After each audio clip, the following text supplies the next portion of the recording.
गजा में इस्राएली बमबारी जारी है। गजा के बेबस भूखे बच्चे ख्वातीन मौत का निवाला बन रहे हैं। इस बीच एक बड़ी खबर है। बैतलहम के मेयर मजहबी शख्सियात और रिहायशियों के साथ हफ्ते के रोज चर्च ऑफ द नेटिविटी में जमा हुए ताकि गजा में जंग के खात्मे के लिए दुआएं मांगे।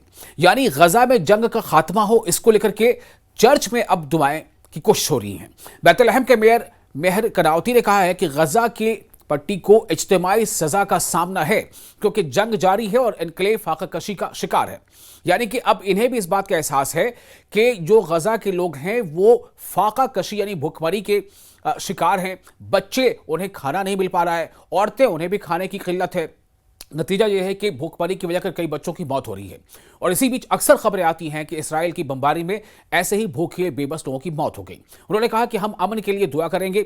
मेयर ने कहा कि हम गजा के लिए बमबारी की जद में आने वाले हर इंसान के लिए दुआ करेंगे। अक़वाम मुत्तहिदा यानी यूएन और माहिरीन का कहना है कि गजा में फ़लस्तीनियों को कहत का खतरा है। ग़िज़ाई क़िल्लत से मुतालिक वजूहात से मरने वालों की तादाद में लगातार इजाफा हो रहा है।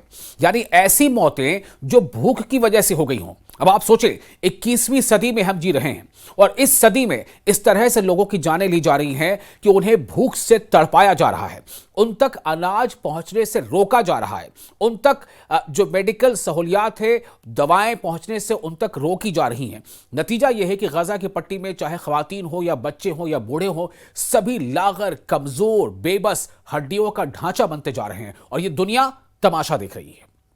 ये दुनिया सिर्फ ह्यूमन राइट्स और मानवाधिकार की बातें करती है, लेकिन वहां पर हालात ये हैं कि वहां पर काम करने वाले एड वर्कर्स, खुद यूएन के एड वर्कर्स भी, वहां पर काम करने वाले कई जर्नलिस्ट, कई सहाफी, उन्हें भी भूखमरी का यानी भूख का सामना है। इसराइल की फौज का कहना है कि वो दाखिल होने वाले ट्रकों की तादाद की कोई हद के बगैर एनक्लेव में इमदाद की इजाजत दे रही है। एक तरफ इसराइल का यह कहना है, वो दुनिया के सामने कहे तो वो ये रहा है, लेकिन हो क्या रहा है, जमीनी सच्चाई कुछ और है। वरना क्या जरूरत थी कि नेटिविटी चर्च में इसके लिए दुआ की जाए।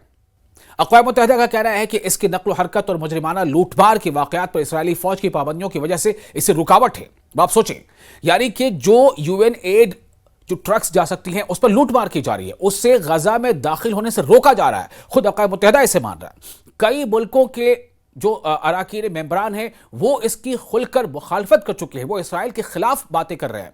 वो कह रहे हैं कि यह सबसे बड़ा ह्यूमैनिटेरियन कैटास्ट्रोफ है, यानी इंसानी तबाही की इससे बड़ी, इससे बदतरीन मिसाइल कम ही मिलती है कि जब इस तरह से इंसानों को घेरे में लेकर के उन्हें ना दवा दी जा रही है, उन्हें उन तक ना ग़िज़ा पहुंचने दी जा रही है, ना ही उन तक कोई और दूसरी ज़रूरियात सामान पहुंचने दिया जा रहा है। इसराइल को गजा में तबाहकुन इंसानी बहरान के खात्मे के लिए बैनुल अक़वामी दबाव का सामना है, इंटरनेशनल प्रेशर का सामना है।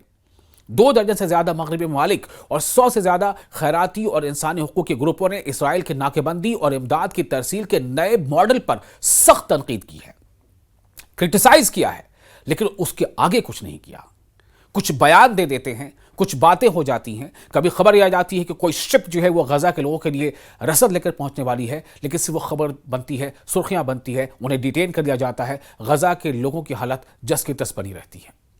गजा के लोग के सामने सिर्फ 2 ऑप्शन हैं, या तो आप भूख की हालत में अपनी जगह पड़े रहो, कोई जरूरी नहीं है कि वहां मौत नहीं आएगी, बमबारी वहां पे हो सकती है, या अगर आप आटे की बोरी के लिए आगे बढ़ोगे तो आप गोलियों का निशाना बन सकते हो, आप पर बम बरसाए जा सकते हैं।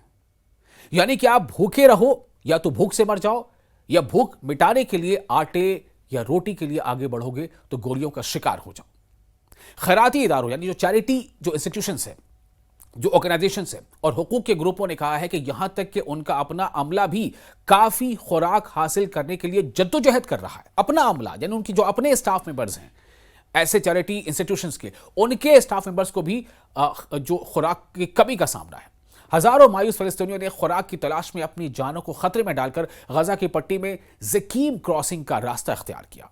अस्पताल के हुक्काम ने बताया कि हालिया हफ्तों में फलस्तीनी सरजमीन के शुमाल में वाक़ क्रॉसिंग के करीब के इलाके में मुतअद्दिद फलस्तीनी हलाक हुए हैं। यानी उनकी जो नंबर्स हैं वो लिमिटेड नहीं है, वो बताए नहीं जा सकते। इतनी बड़ी तादाद में फलस्तीनी हलाक हो रहे हैं, उनकी जानें जा रही हैं। क्यों? इसलिए कि उन्हें खाने को मोहताज किया जा रहा है, उन्हें खाने के सामान उन तक पहुंचने नहीं दिए जा रहे हैं।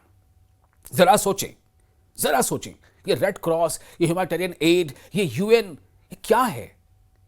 यूएन की बातों पर अमल नहीं हो रहा है तो यूएन के वजूद पर सवाल खड़े नहीं होते। यूएन का होना ना होना गजा के लोगों के लिए, फिलिस्तीन के लोगों के लिए क्या मतलब है इसका कि इंसानों को भूख से मारा जाए? आप बम बरसाते हैं, इसराइल बम बरसा रहा है, इसराइली फाइटर जेट से हमले कर रहा है, और इसी बीच खबर यह भी आती है कि कहीं ना कहीं कोशिशें हो रही हैं कि इसमें जो है वो सीजफायर हो जाए। अक्सर जब इमदाद पहुंचाई जाती है तो मायूस लोगों का बड़ा हुजूम नेज़ जराइम पेशा गिरोह दाखिल होते ही ट्रकों को घेरे लेते हैं और सामान छीन लेते हैं। इसराइली फौज ने कहा कि फौजियों ने इस हफ्ते शुमाली गजा में हजारों फिलिस्तीनियों के एक इज्तिमा पर गोली चलाई जो एक खतरा था और इसे कुछ हलाकतों का इल्म था। बेघर होने वाली वालदा एम खालिद शमसी जुमे के रोज इमदाद के मुंतजिर थी। उसके बावजूद उनके शौहर को हाल ही में आटे के लिए कतार में खड़े कसीर का आलम में गोली मार दी गई थी।